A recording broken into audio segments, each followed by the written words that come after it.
Greetings all. In the second installment of the Artificial Being series, we will get into how you, yourself, can create a very powerful servitor to do your bidding.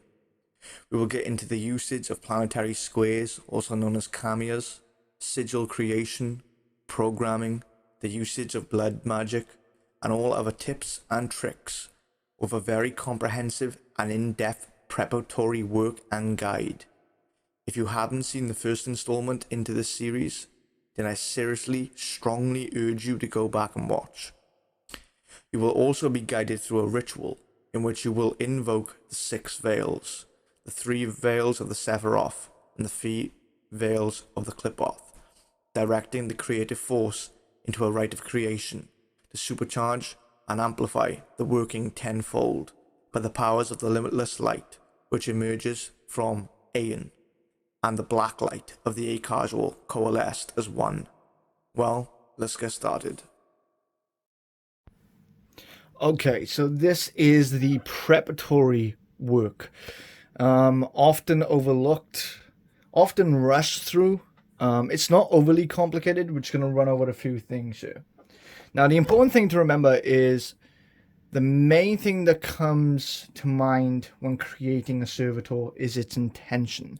Its intention is vital and its purpose is vital. Without a purpose, these things, they just go rogue. So let me explain first what you need before we get into the purpose and the statement of intent. You're going to need a pencil. You're going to need a pen. You're going to need a rubber or an eraser. And you're going to need a ruler of some kind. Okay?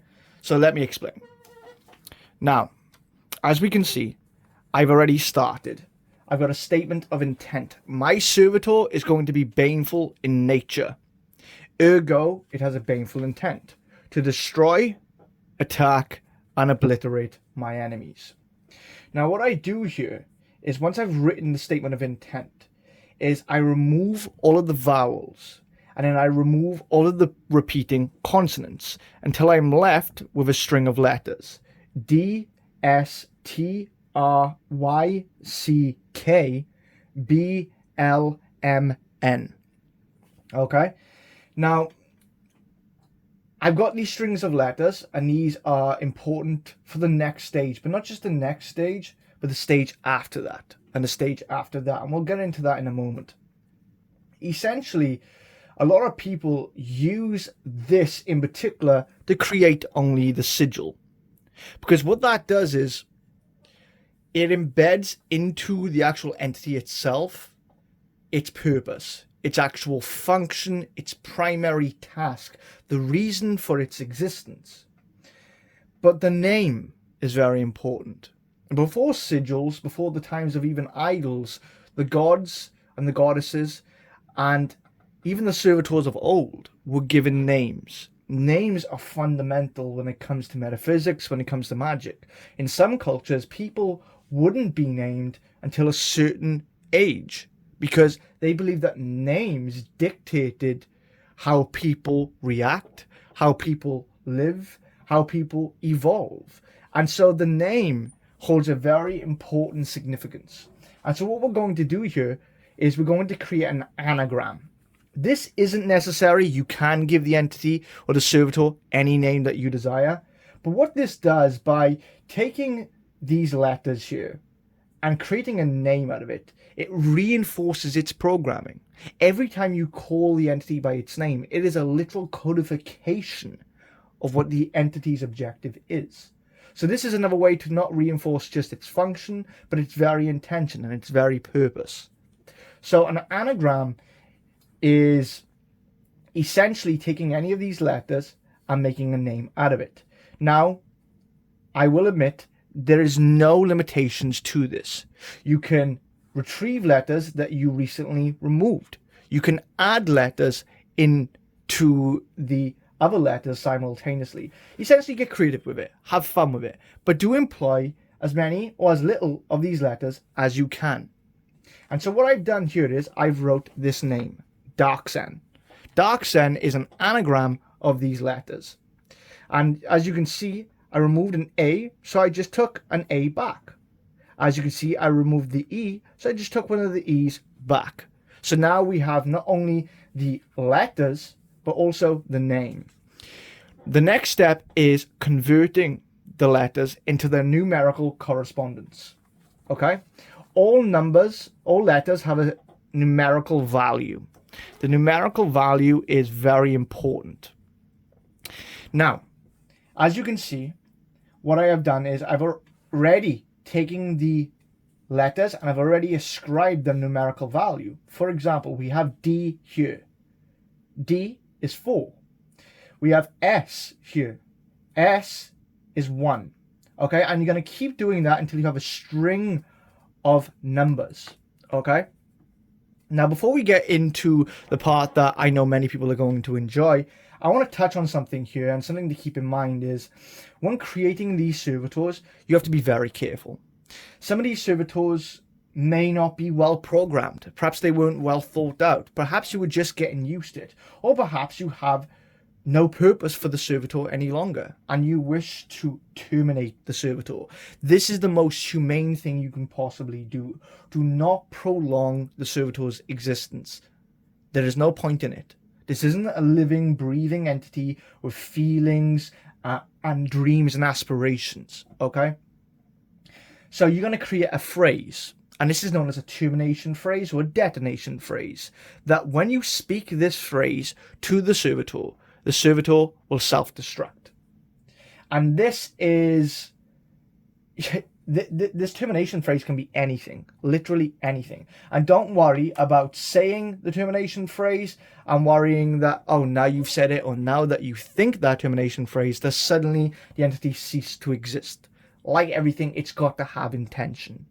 So you would hold the sigil of the servitor, you would gaze into it, you would connect to the servitor, and you would merely speak the phrase. What I tend to do is I tend to vibrate the phrase with the intention, the focalized fixation of the entity dismantling itself, dissolving itself. Essentially, the entity is no more. And what I've done here is I've inversed the name.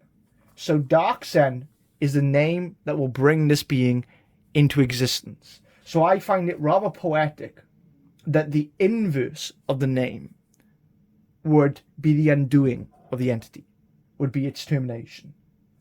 Now, let's move on to the next part. Now that you've got all this sorted, you've written out your intention, you've broken it down to its main string of letters, you've created an anagram out of those letters, and you've then converted the numerical value of each letter.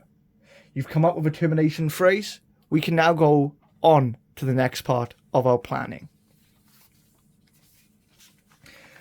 Something that you want to focus on are rules and limitations. Allow me to explain. Now, what I mean by rules and limitations are you don't want this servitor to act in a way which essentially is counterintuitive or counterproductive. Remember, this is a literal creation, and this creation is like a newborn babe. It needs to be given not only abilities and permission, it should be given limitations and rules in which it operates. Okay? So, for example, these are some rules and limitations that I may put on my baneful servitor. You will serve me and not work against me. Alright, that's pretty smart. At the end of the day, this entity is... this servitor is going to be very destructive. It's going to be attack-based. Okay? And I don't want something like that essentially working on me, performing its function on me. Okay? You will target only those I choose. And this is a good idea because you can run into potentialities that you might think you're not going to run into. You might think to yourself, well, you know, maybe I want this being to do things on my behalf even if I don't know about it. Yeah, but you can run into a lot of trouble that way, believe me. And so the best thing to do is just skip that hassle, is to dictate that in its rules and limitations. You target only those I choose. Number 3, if my enemies are unknown, you may attack them. Now, the important aspect here is, if I know the names of targets that I want to send this baneful servitor out to, that's great. If I don't know the names, I will need this entity, this servitor, to essentially hunt them down, to essentially find them and do what it does best. Now, another important aspect to focus on here is self-defense is allowed, but not at my expense. What do I mean by this? Well, if you send a servitor out to do any task, it may encounter other deities. It may encounter real entities, not servitors, not just egregors or thought forms, but it may encounter entities that essentially are going to do it harm. And you want it to be able to defend itself. If you send this entity to work on something or do something against another person or another situation, and it runs into some trouble, you want to be able to defend itself, but not at my own expense. Well, what does that mean exactly, not at my own expense? I'll tell you what that means. That it can defend itself against others, but not myself. I don't want it to prioritize its self-preservation to the point that if I decide to terminate this deity, this not deity, but this servitor, that it will see me as a potential threat and then protect itself against me. So like I said, you got to be very careful on how you put all of this together. And then the next rule is when the termination phrase, insert, is spoken, you will self-destruct. So you will place your termination phrase there. Now, like I said, these rules will differ from the rules that you may give your servitor. Your servitor might not be baneful. Your servitor might be for love, attraction, protection, healing, cleansing, guidance, maybe accumulating information, maybe spying. It could be a whole plethora of different things. So, of course, adjust these rules accordingly. You want to be able to give your servitor abilities and powers. You don't want to go overboard. Trust me, you don't want to go overboard. I've seen people before do pages and pages and pages of just abilities and powers because they think it's cool. They want to be able to, shoot fire and lightning and all of these ridiculous things. And doing so is only going to cause essentially an issue with the programming. You're going to be stretching out and stretching out and stretching out and stretching out the programming so much that it's not going to be optimum. So I give it basic abilities that are going to correspond to what I need it to do. No more and no less. So you can see, hear, and communicate. That is its first ability. I want it to be able to perceive me, to hear me, and to communicate with me. Because at the end of the day, a lot of people create non-communicative servitors, and I don't like that simply because if you do such a thing, what if the entity needs feeding? What if the entity needs charging? What then? How does it tell you? Does it cause disruption? No, we don't want that. So I want my servitor to be able to not just tell me when it needs feeding, but also tell me how it's doing on a task. Is it doing what I've asked? Has it run into a potential problem? Is there a potential problem in its creation that I can fix later on? So that's a very important thing. Secondary is you can drain my targets and consume their energy.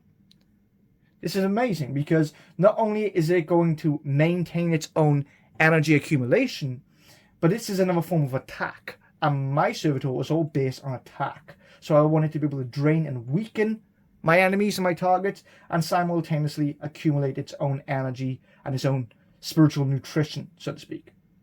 I want it to be sentient and I want it to be aware, but not independent. And you'll see that right there, not independent. Because I want it to be able to think, to be able to understand the information that it's given, to be able to understand the situations in which it's been placed in. I don't want a dumb servitor. And you don't want them too intelligent because then they become independent. And if they become independent, well, it's the whole AI scenario that if you create something better than yourself, can we contain it? Can we really keep it within our control? Will it become a danger to us later on? So I say sentient and aware, but not independent. You can travel and move great distances. Of course, I'm going to need to be able to send this servitor off to do its bidding. And I don't want it to be limited to geographical restraints. Some people create their servitors in that manner. And sometimes it's a good idea. Because if you want a guardian or ward of your temple, you would place servitors at the door. Like a tiler in a mason's ceremony, for example. You have a tiler at the door. And here, if you were creating a servitor specifically as a ward and a protection of your temple or your ritual space, then you will put a geographical limitation on it, so to speak, that it would stay within that region and it would govern only that area. But I don't want that, of course. The next one is you can strategize. My servitor, if it runs into situations, I don't want it to be like a dumb programming. I don't want it to run into many hurdles and obstacles along the way and not be able to figure out what it can do. So it can strategize. But like I said, it's not independent, and it may be able to strategize, but its self-defense will not be at my expense. All of these things are just built into its programming. I want it to be able to manipulate energy and vibration, so it can cause a plethora of discord and chaos and destruction just by messing with energies in the area of my target or the energies and vibrations of my target. Believe me, manipulation of energy and vibration goes a long way, and that can be weaponized to an extreme extent. I want my servitor to be able to emit disruption frequencies. So frequencies that are going to disrupt people. So if people and enemies are coming against me, it is able to emanate a certain frequency that will undo its work. That will undo that frequency, that negative frequency against me. It will be able to cause disruption and discord and chaos within their household, you name it. This covers really an umbrella of possibilities. Another interesting thing that I want is, although it's an attack-based baneful entity, I want this entity to be and I mean semi-protective. I don't want it always around me because it's going to be baneful in nature. But I do want it to be able to scan for any threats and hunt them. So if it can detect any magic against me, or it can detect any physical danger towards me, it can scan those threats, it can trace them, and it can hunt them down to its origin. That's a good thing to add in there. It can poison the spiritual, mental, emotional, and physical integrity of my targets. That's a nasty way to essentially destroy and even torment a target. And a very other important aspect here is it can report to me for maintenance. I want it to be able to come to me and tell me if there are issues or problems along the way and what I can do to fix those problems and those issues. Now, another important aspect here is terms and conditions. A lifespan of 2 years. That's how long I'm going to allow my particular servitor to live for. You want it to have a lifespan. I've explained this already in the last video, but having a lifespan is important. So it's going to have a lifespan of 2 years. Additional chargings upon success. You haven't got to give your servitors anything.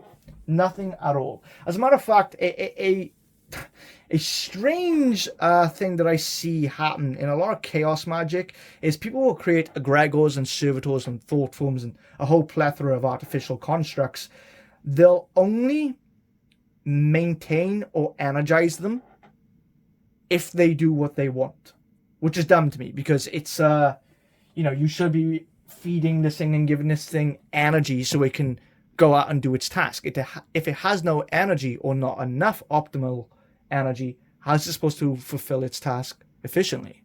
So I'm going to give this thing energy anyway as a part of a monthly maintenance, so maybe every 2 months. That all depends upon how much you use it. I'm going to give it additional chargings upon success, so there's a little bit of a extra kick to its own energy. I've also added in here a reprogramming clause. This allows me to change its programming and essentially update the servitor as I see fit. I can undo things and I can update things, so to speak. A very important aspect that people seem to enjoy is its shape and its form. Its shape and its form is and should be symbolic. So don't create a shape and a form just because it looks cool, okay? The best thing to do here is try to symbolize its function. What is its ability? What is it alive? Why is it alive? Why does it exist? For example, if you have a a deity who, a servitor that's all about protection, then maybe create a armored servitor. If you don't want to have an anthropomorphic body, like a being with legs and arms and stuff like that, you can have just a sphere of impregnable armor, which can, of course, overlap over you or overlap over loved ones. If it's for attraction, well, this can be something seductive, something that can shapeshift, something that can be extremely seductive in a feminine form or a masculine form or an asexual form. Whatever the case may be, focus on the shape and the form, because not only will it serve you in the long run when it comes to symbolism, but also it's a way for you to mentally fixate and connect with your servitor. Just the visualization of its form is tremendous. Now, these forms can be visualized. So during the creation of the servitor, you can visualize what it looks like. Another fun one to do is artistic design.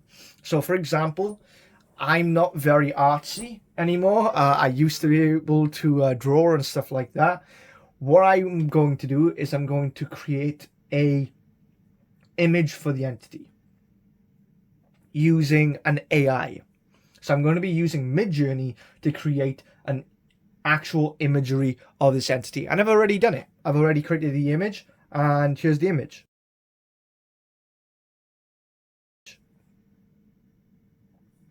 Okay, as you can see from that image, it's very baneful. It looks menacing. So that is going to be something that you can print out. You can place it on a working altar. You can have it, as a background on your mobile phone. A variety of different things that you can do to constantly keep your mind connected to it. Or you can, of course, create idols and objects. Some people in chaos magic like to take simple characters that already exist, and base their servitor around that particular design. I don't like to do that, because then you risk the potentiality of contacting the egregor that already exists versus the servitor that you've created. But you can also create idols and objects. So yeah.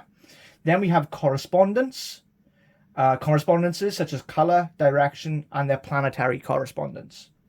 I'm going to get into the planetary and the color in a moment. Direction, that's up to you. You can attribute this to the elements if you so desire. For example, I want my servitor to be very, very wrathful. I want it to be like a hellhound that's going to destroy mercilessly. So I can attribute that to fire. Fiery, wrathful, Martian-based fire. So that could be south.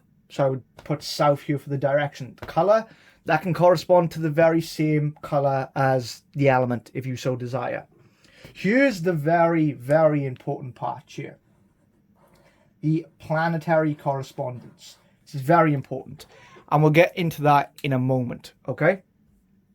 And another thing to take into account is engagement and presence.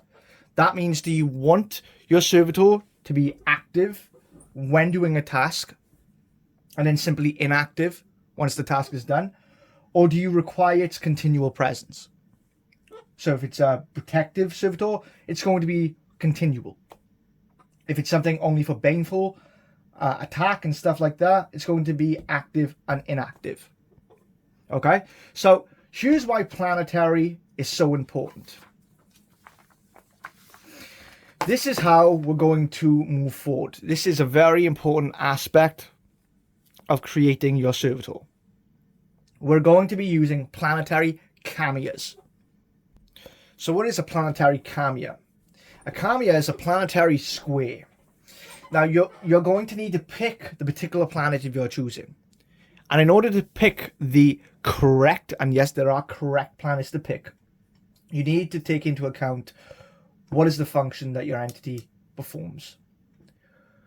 And then you're going to need to choose a planetary body that corresponds to that. For example, is it there for a glamour, for attraction, for seduction or for love? That would be Venus. Is it protection? That would be Jupiter. Is it to influence? That would be the moon. Is it baneful? Well, baneful, we have two actual potentialities. One is Saturn and two is Mars. Now, I've gone with Mars because this is more attack based rather than something that's just purely malevolent and destructive.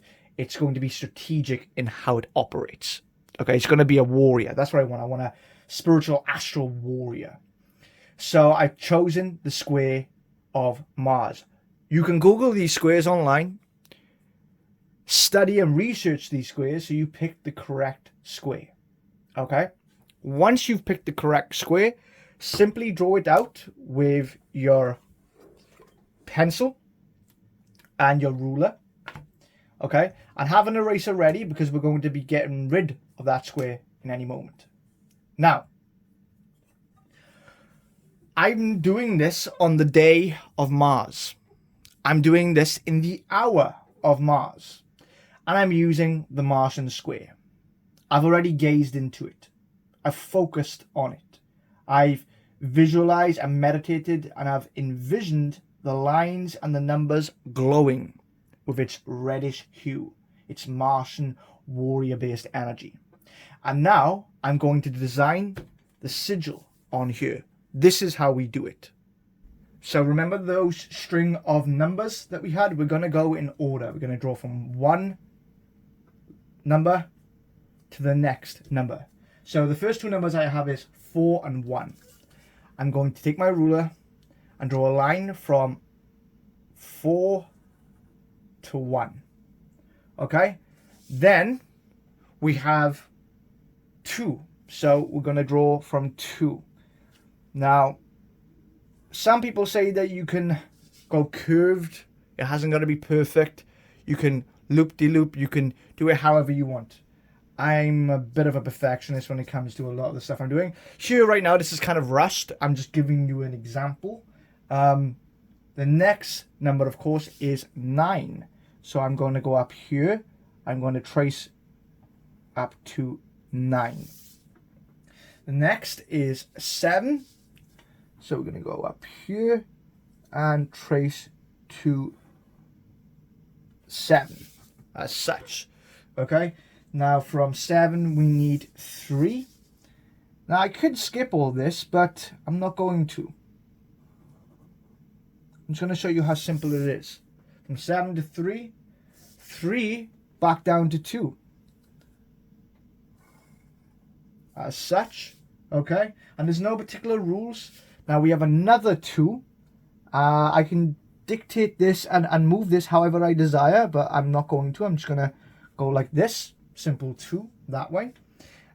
Then back up to 3. So I'm going to just go here as such. Okay. And then from that 3, we're going to go back to 4. As such. And then from 4, we're going to go to 5.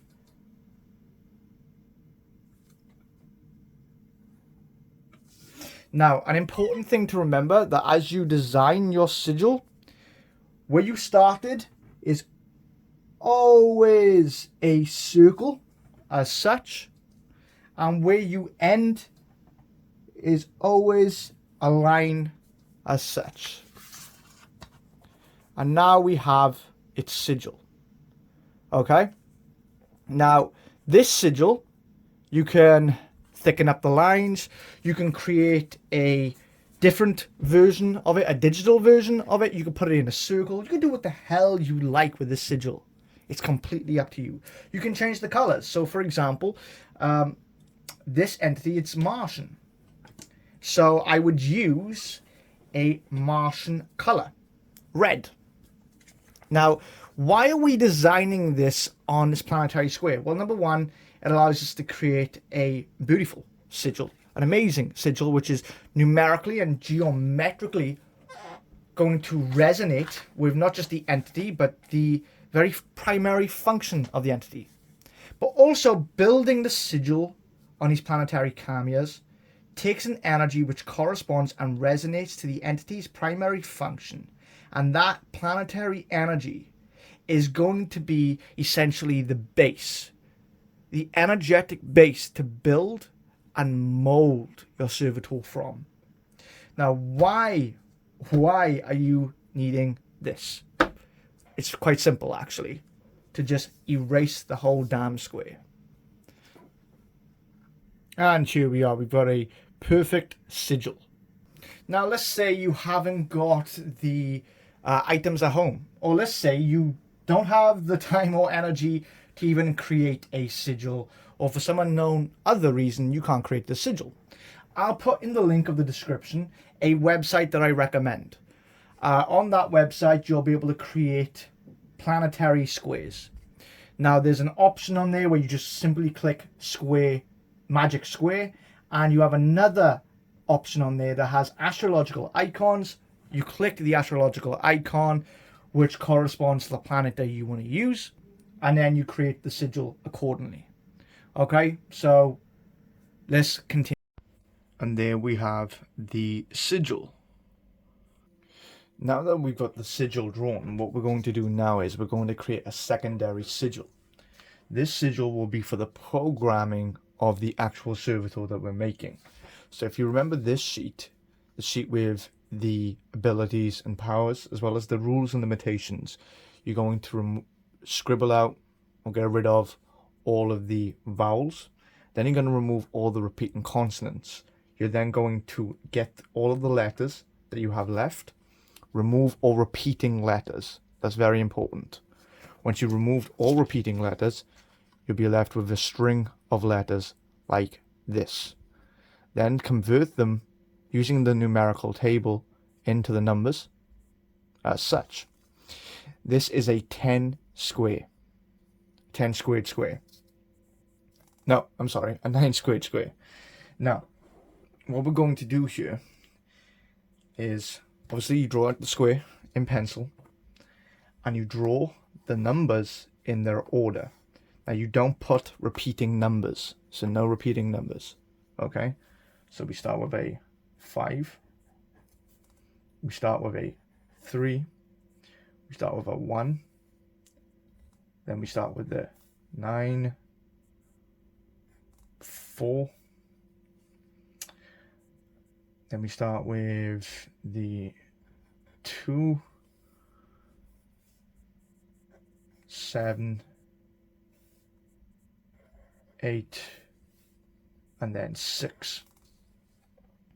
Now what we do in this instance is, instead of tracing the lines from the first number to the next number to the next number, we start from the lowest number to the highest number. So you're going to need your pen and you're going to need your ruler. We'll start with 1 to 2. As such, we go from the 2 to the 3, like so. From the 3 to the 4.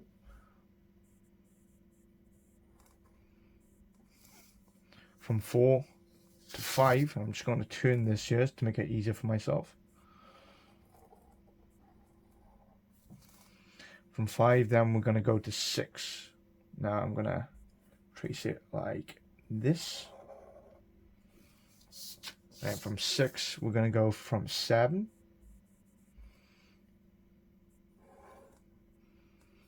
Then from 7, we'll go to 8.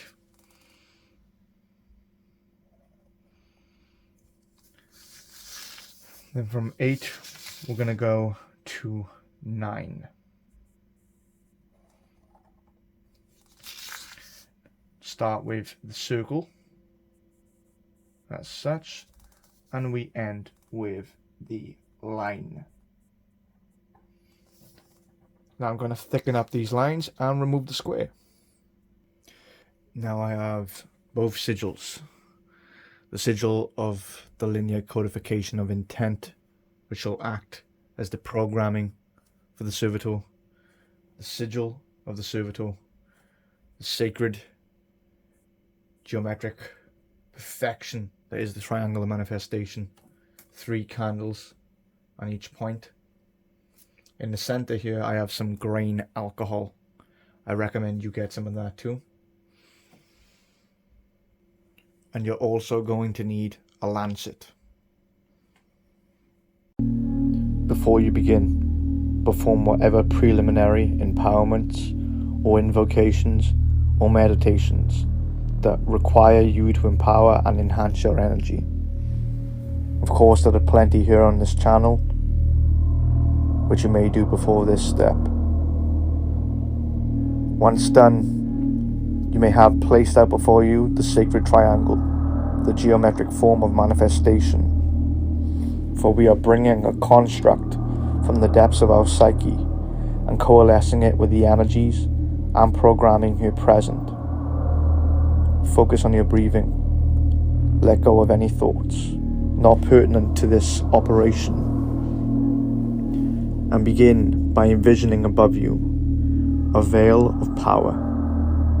One invisible, the second translucent, yet visible, and the third made up of white light.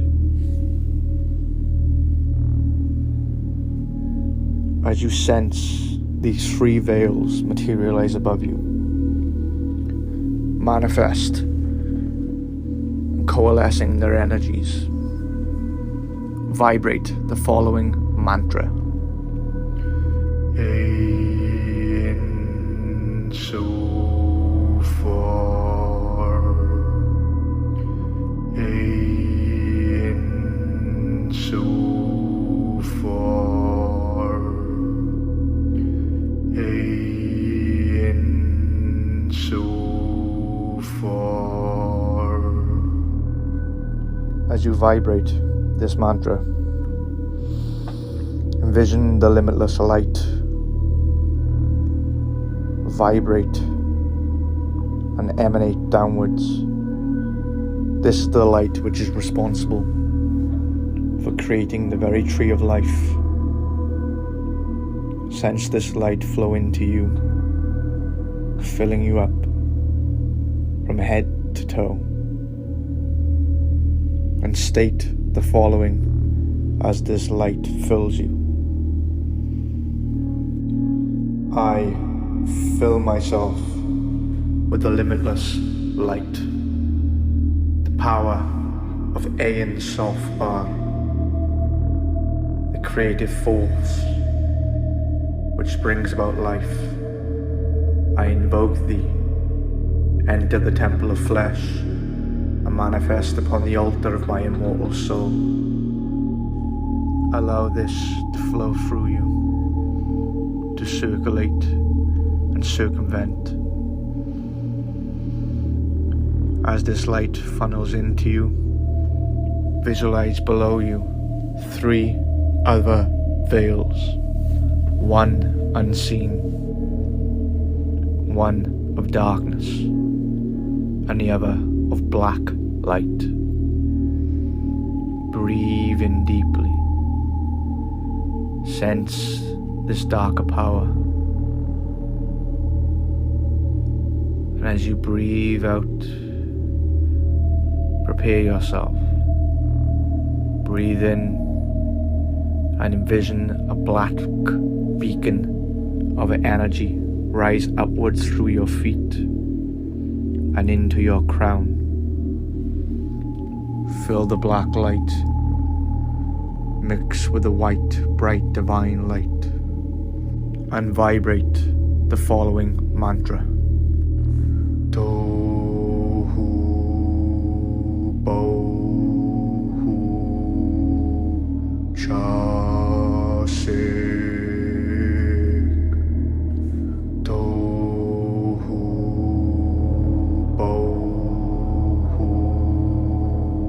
CHASEK.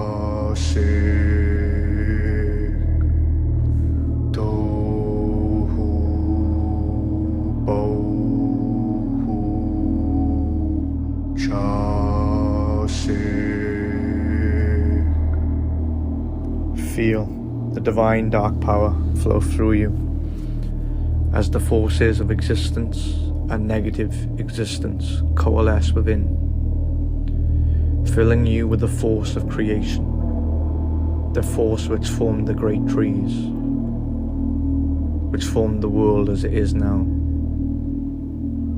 flowing above Sephiroth and Clipoth, down into the physical plane.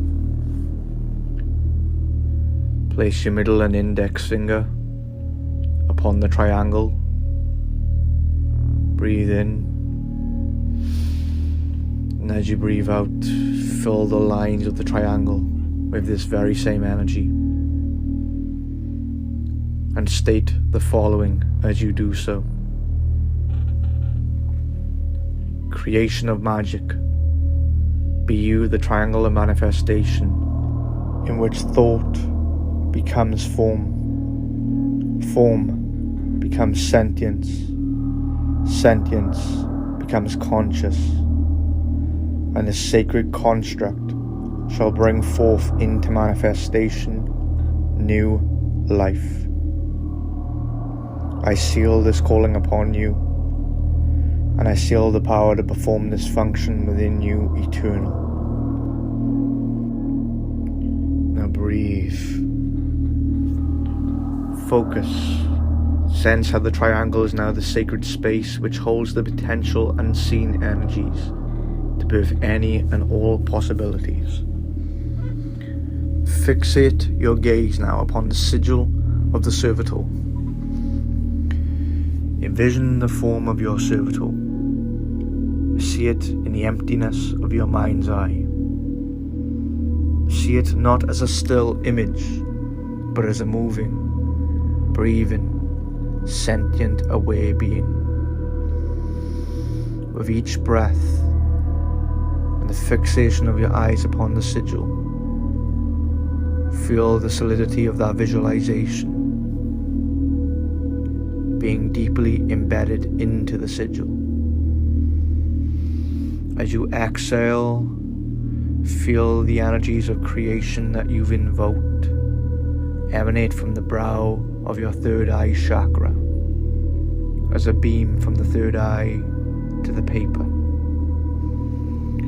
not only charging the sigil with this divine power which is light and dark, but carrying upon that light the psychic waves, carrying upon these waves the image of your Servitor.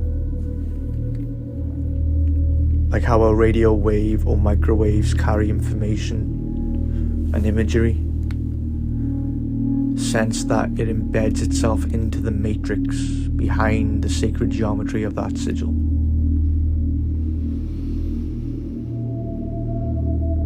Fill it with as much energy as you can, and fill it with the vision of the Servitor, becoming more lively, more solid, more real by the minute.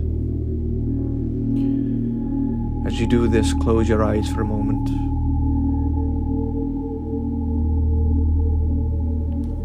And as the imagery fades, still feeling the connection of your third eye to the sigil increasing with each inhalation and exhalation, like a building magnetism.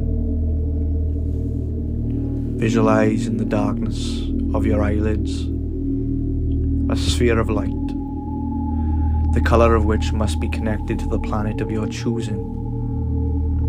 In this instance, I behold in my inner sight a red energetic sphere, the Martian energy. See now that that sphere of energy changes. Visualize a separate energy and power which you had projected into it, now mixing with that sphere, rewriting it, remolding it. See it reshape into the form of your Servitor, molding the planetary energy and potential into that which the sigil has been charged with.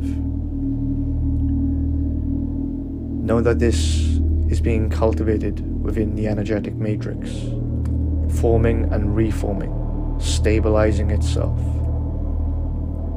Now open your eyes and turn your vision towards the secondary sigil. This is the linear codification of your intent.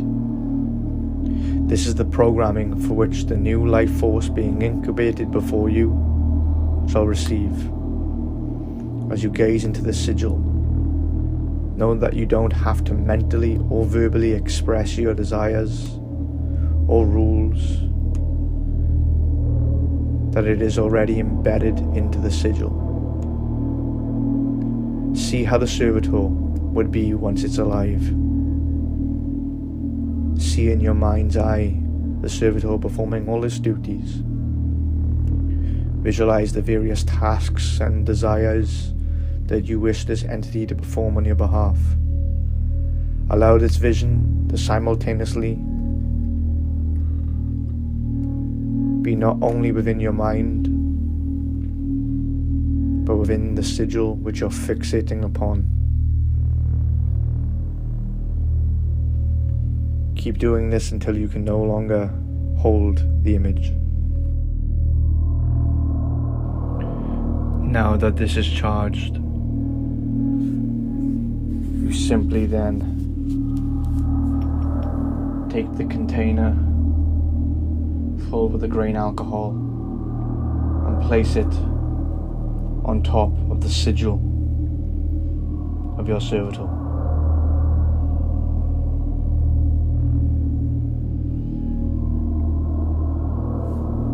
Take the programming sigil in front of you, and with the lancet, draw your blood. Add your blood onto the sigil and anoint it, imparting life force, imparting energy.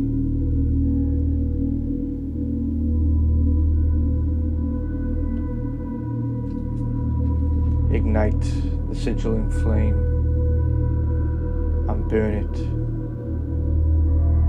therein. As the flames ignite, gaze into the flame, envisioning your servitor, and state out loud and proudly the name of your servitor. Say it 3 times. Say it a second time. And at the 3rd time, sense the creature awakening from its incubation and state out loud, for you were a creature of thought.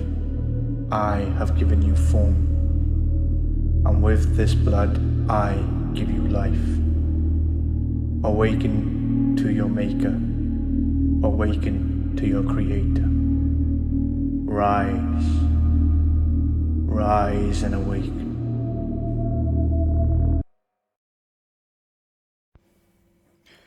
And now that the flames have been ignited, the energy is stabilized, you can now simply gaze upon the sigil. Engage with your servitor. You may summon this servitor in a rite of evocation, or you may engage with it internally, telepathically, a meeting of minds. Let it know its intention, let it know why it's being created. And it is as simple as that. Your servitor has been created.